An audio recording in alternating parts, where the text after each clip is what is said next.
Les amis, la décision concernant les sanctions pour le Maroc et le Sénégal est enfin sortie. Donc, si vous vous souvenez, il y a quelques jours, la FIFA avait dit qu'il ne sanctionnait pas le Sénégal au niveau international.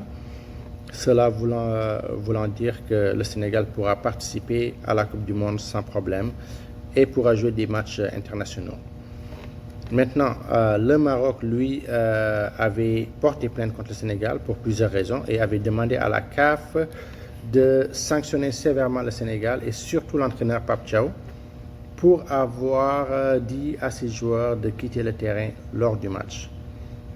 Donc, maintenant, on sait que Pape Thiaw est sanctionné pour 5 matchs de la CAF et a eu une amende de 100 000 $. Il y a aussi 2 joueurs sénégalais qui sont sanctionnés, donc Iliman Ndiaye et Ismaïla Sarr. Iliman Ndiaye, lui, est sanctionné pour 2 matchs pour avoir fait le signe d'argent à l'arbitre en voulant dire à l'arbitre combien on vous a payé. Ismaïla Sarr, lui aussi, a été sanctionné pour 2 matchs pour s'être énervé contre l'arbitre. Donc, et il y a eu aussi 600 000 $ de sanctions, d'amende au fond pour le Sénégal, pour les bris qui ont été causés par les supporters sénégalais, et un autre 15 000 $. Donc au total pour le Sénégal, 715 000 $ en amende et 2 matchs de sanctions pour Ismaïla Sarr, 2 matchs de sanctions pour Iliman Ndiaye et 5 matchs pour Pape Thiaw. Du côté du Maroc, 2 joueurs sont sanctionnés, Hakimi et Saibari, et ça avait rapport avec les serviettes, ce qu'on a tous pu voir. Donc Hakimi sera sanctionné pour 2 matchs et Saibari sera sanctionné pour 3 matchs avec une amende de 100 000 $ personnelle. Donc aussi une amende de 300 000 $ pour le Maroc, dû au ramasseur de balles marocain qui empêchait le gardien de récupérer sa serviette.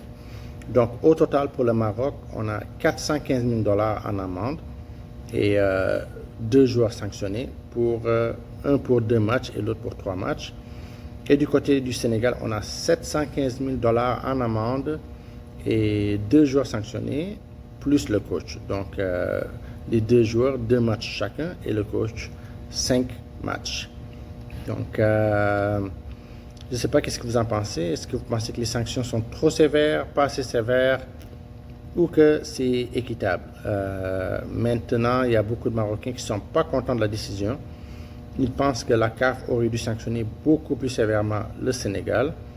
Et il y a aussi d'autres Marocains qui disent que cela est une preuve comme quoi que le Maroc ne contrôle pas la CAF.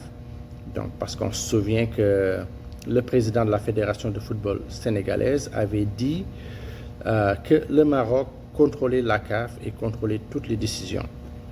Donc, maintenant, il y a beaucoup de Marocains qui disent que cela est la preuve comme quoi que le Maroc ne contrôle pas la CAF. Je ne sais pas qu'est-ce que vous en pensez. Laissez-moi savoir dans les commentaires parce que votre opinion est très très importante.